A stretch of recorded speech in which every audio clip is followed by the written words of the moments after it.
Let's launch. Let's start with, like, I don't know, the biggest free agency signing of our lifetimes. Well, up until this season, and see what happens next year. Juan Soto, what is it, 19 years, $496 billion? Something like that. An absurd number. Yeah, he owns the Empire State Building.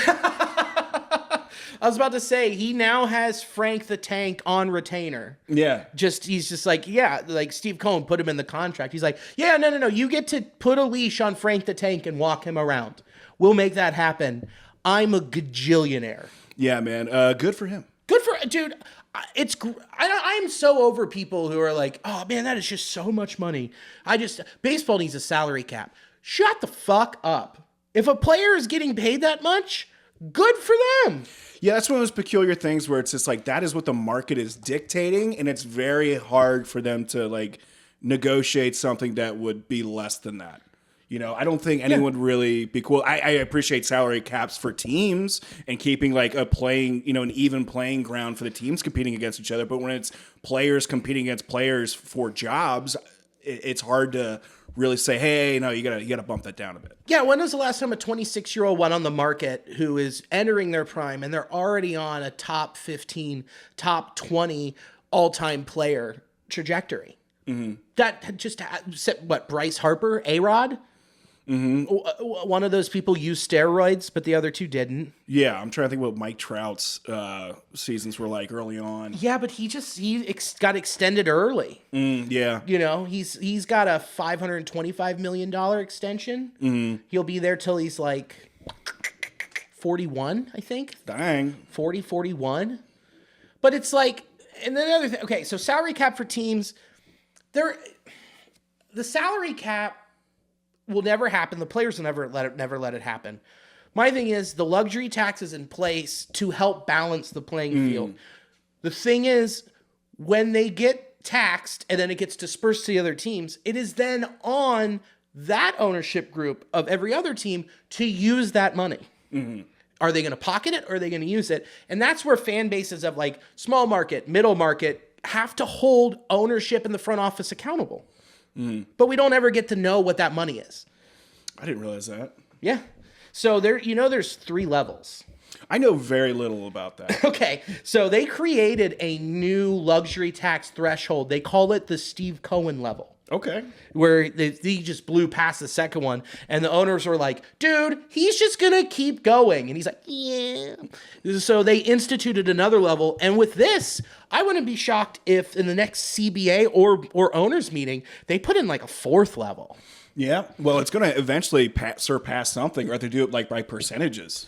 Yeah. So it's like, I forget what the exact numbers are off the top of my head, but it's like, if your payroll's over like 230 million, there's like 1 or 2, and it's like 255, and then I think the third is like 280.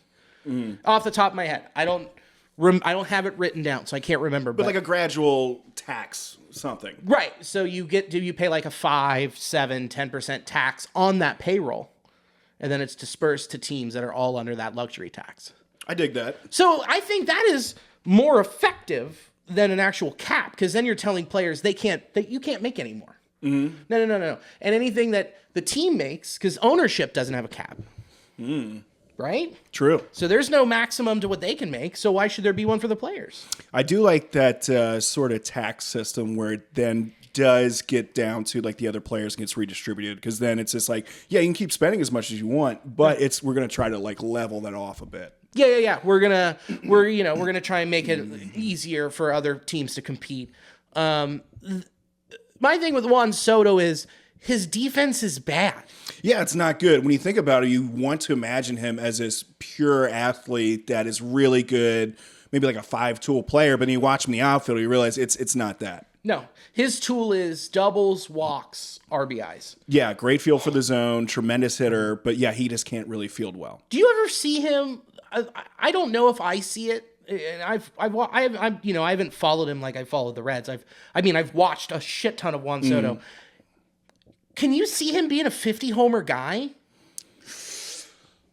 I don't think so. I don't want to say no, but I don't think he's going to thrive trying to hit home runs that much. I think he's really good at hitting doubles, staying back, just understanding the zone, taking the walks.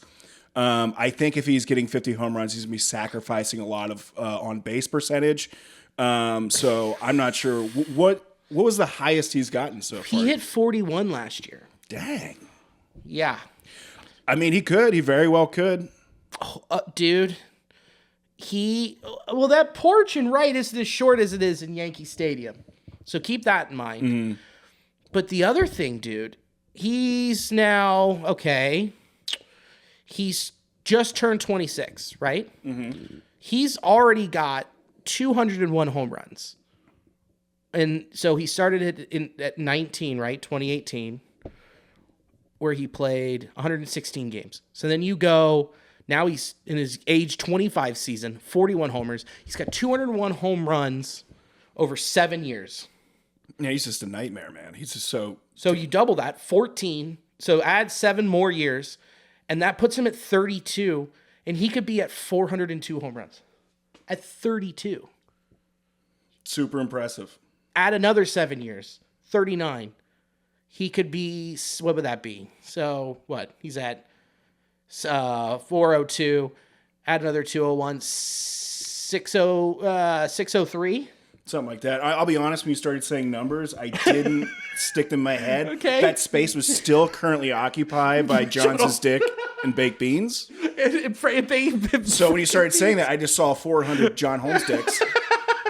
Fluttering around. Yeah. And then you saw Northside Distilling also kind of floating around. Yeah. Kind of like how you got bonked on the head in a Looney Tune. And then I heard a bomb go off in the back. That is so... Okay, 50 isn't out of the stretch. No, after seeing that, I thought he was more in like the low 30s a lot, which he was, and he was doing that early on. Correct. So the fact that he's 26 and hit 41 home runs, 50 is definitely, that's not a stretch. No, it's not a stretch. But the problem is he's going to a not as friendly park against lefties. True. So, for lefties. But Washington was a big ballpark. So what's interesting, big ballpark, Washington, 2021 year they won the World Series, 29 homers, 95 ribs. We could keep digging, but it's not worth anyone's time for us to keep digging and looking at projected homers. Yeah, to prove to you that Juan Soto is a really good player. To prove to you that he's worth $725 million. I just can't believe he's making more money than Shohei Ohtani. Yeah, that's really a lot to think about. Like Shohei, look, I know, 15 years, $765 million is the final number. Shohei pitches, too, at an elite level, like Cy Young caliber level. And then also goes out and hits 50 homers and 50 stolen bases. And you're telling me he's worth less? Well... It's a $700 million contract, and it's a third of, it's another 5 years. His is 10. Yeah. Juan Soto's was 15. So per year, whatever that is, 70. Yeah, there you go. You found it. Well, also, don't forget, he's making $2 million a year over those 10 years. Doesn't that, he's deferring it. It's okay. As we were talking about a luxury tax, that's the thing that pisses me off. They're going to find a way in that 2026 CBA to be like, fucking, you can only have there needs to be a set number of deferred money. Yeah, I would like that too, because it's just another way of teams having access to these sorts of little ways to manipulate money that other small market teams don't. They're paying in the luxury tax because it's all about your final numbers for that year. Yeah. And they don't have to pay tax on that number. Which is terrible because if the idea is to have, a complete, it's not going to be like a 1-to-1, but if you're transferring whatever that is for that year for it to play into like what you're paying, if you're buying this, then this is going here. You can't defer that years later. Right. Because it defeats the purpose of helping out the current economy of baseball. It's just not, it's completely getting around what the purpose of the rule is supposed to be. Right, because they don't give a fuck, and the whole thing is that they don't want to pay money. That's the beauty of baseball. Like I think I've said it before. I've heard from someone, a trusted source, that they used to pass around a belt for who had the most wins or went farthest. Like who had the most wins with spending the least amount of money, and they pass that around all president of baseball ops. And it was like a private boys club where it's like, hey, you spent You spent $38 million. You spent like $89 million, and your team got to the ALCS. You get the belt for the year. Yeah, it's a little upsetting. It's extremely upsetting, but you know what? That's nothing we can do about it except just, bitch in the fart dunge. And I just thought about his dick again. Yeah, it'll keep happening. It'll keep happening. But no, I was a little shocked by the number and a couple of the things that were in that contract. What were some of the things that shocked you that were in the contract? 0 deferred money to start, where Steve Cohen said, fuck off, I can afford to pay this luxury tax. I want to win right now. And the other thing is he gets 2 suites. He gets 2 suites to himself? Uh-huh. Like in the actual clubhouse? In the ballpark. Woo! That's cool, man. That's baller shit. That's pretty rad, isn't it? Dude, do your thing. Get it, Juan. Get it, Juan. Oh, dude. Who needs one suite when you can have 2? I'll give it to you. Yeah, is it the All-Star break? Because my swing is clocked it. And my math is getting there. It took me a while to type in these numbers. $51 million a year for Juan Soto versus $70 million a year for Ohtani. At least that's the math, but that's not what's going to be on the books. No, the math. So here's where it's also interesting. So here's the math. He can opt out after the 2029 season at age 30. Mm-hmm. And then if he opts out and then goes back, it adds $5 million each year to his contract. So it can be like $800 million. Dang. Yeah. Dude, full no trade clause. He got a $75 million signing bonus. The other thing, dude, he's going to bank up. Listen to this shit. MVP bonuses. If he gets first place, he gets $500,000. And then if it's in the lifetime of that contract, if he wins more than one, it gets bumped up to $1 million.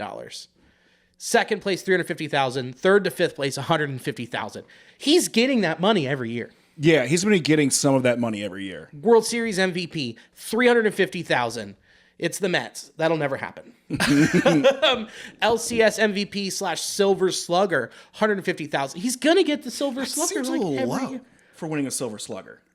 It's kind of. I think it's more of an arbitrary. Yeah, I guess that's true. They can't. It's just like other things within the bill that you're getting. Oh, right. It's yeah. It's just like when you go to the Mexican restaurant and you order fajitas and you get extra tortillas. That they're charging you the $3. Yeah, regardless if you're asking for it or not. They're just gonna throw it in and charge you. It's same with All-Star Game, dude. All-Star Gold Glove, Hank Aaron, All MLB, $100,000. So every year, he's going to get an extra $100,000 for going to the All-Star Game, and he'll be All MLB because of his bat. And then he gets 2 suites. So that was the hang up with the Yankees. Did you hear that shit? 2 suites? Yeah. He was like, I want a suite at Yankee Stadium. And they said, no, go fuck yourself. That's crazy. Yeah, because they said Judge and Derek Jeter, the captain, they both pay for theirs. Man, I don't know why the Yankees just got to be like that. You're talking to you're trying to like sweeten the deal for these people to help you win a fucking World Series. Yeah. You want to be the best you can be. Throw in the suite. And they lost by $5 million. They $760 million. But it was that. And then the other thing that was reported, which is crazy, is he was trying, like, during when he was at Yankee Stadium, he had like family come in, and they wouldn't let his family into certain parts of the ballpark. Dude, I've heard like some stories about that. Even like coming from like Ken Griffey Jr., some old stories about him not being treated well when his dad was playing. At Yankee Stadium. Yeah. They wouldn't let him sit in the dugout. They wouldn't let him be on the field to play catch. That is just crazy. Like just treating family like that. No, it's old school baseball, man. That's the Steinbrenner way. No beards. You're shaving that shit. You can have a mustache. No long hair. And be drunk by noon, for God's sake. You're a professional. Why haven't you finished your 5th of gin yet, you coward? Come on. Hit a woman in left field. Pork somebody behind the wall. Olives and oysters for lunch every day. Shit.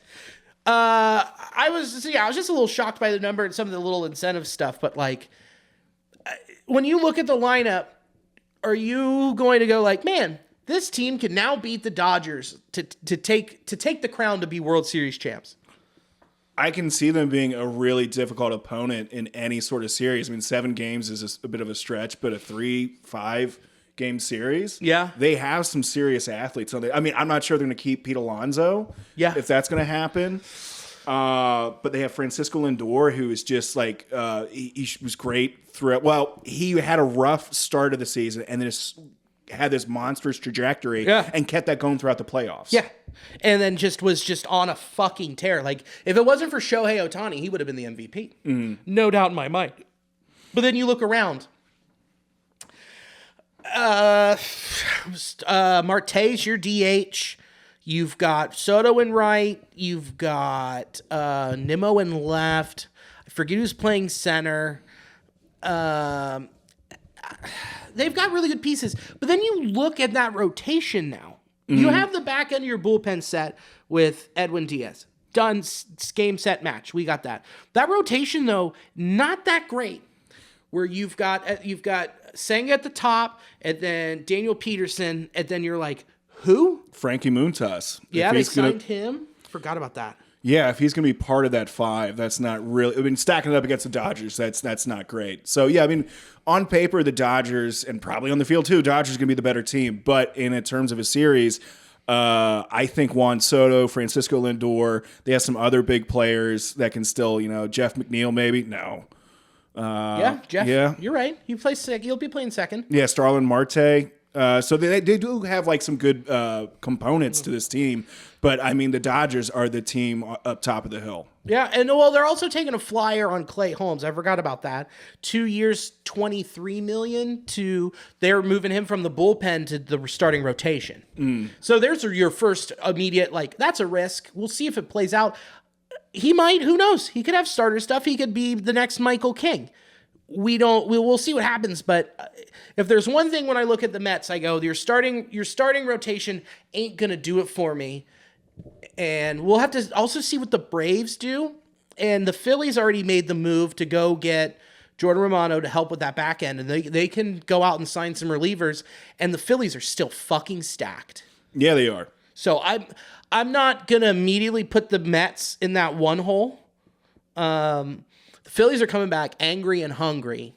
Yeah, they were really let down after the playoffs. They felt they should have been the team to be in the World Series, and a lot of people, including the two of us, thought they'd make it there. Yeah. But it didn't happen. So it's going to be, they're still going to be like one of the big guys that probably, I'm still projecting to make it to the World Series potentially. Yeah, there's also a chance that they can trade for Luis Robert Jr.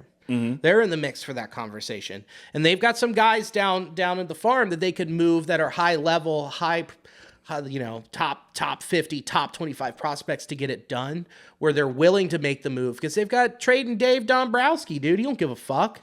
Yeah. He's here to win a World Series. They want to, ante up. They want to level up a little bit more and see what they can do to improve on last year and have a better season, have a better postseason 2025. Yeah, the window's closing with Kyle Schwarber, Nick Castellanos. They have, I think, 2 years left on their deals.